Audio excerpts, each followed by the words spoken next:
DSP పై Pawan serious. ఆ officer super అన్న central. DSP Jayasurya పనితీరును మెచ్చుకున్న కేంద్రం. సమర్థులుగా గుర్తించి అవార్డు ప్రకటించిన కేంద్రం. అదే డీఎస్పీపై ఎస్పీకి పవన్ ఫిర్యాదు.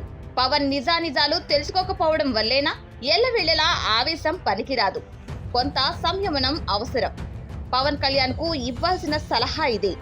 భీమవరం డీఎస్పీ జయసూర్య పనితీరును మెచ్చుకుంటూ కేంద్ర ప్రభుత్వం ప్రతిష్టాత్మక అవార్డు ఇవ్వడంపై పెద్ద చర్చ జరిగింది. డెడ్ బాడీ డెలివరీ కేసులో ఆయన సమర్థతను గుర్తిస్తూ పటేల్ జయంతి సందర్భంగా కేంద్ర హోంశాఖ అవార్డు ప్రకటించింది.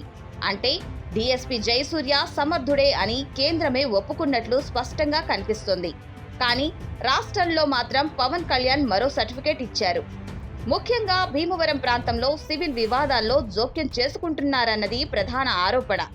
కొందరి పట్ల పక్షపాతంగా ఉంటూ ఎందుకిలా అని ప్రశ్నిస్తే కూటమి నేతలు అలాగే చేయమన్నారు అని వాళ్ల పేర్లు వాడుకుంటున్నారని మరో ఆరోపణ.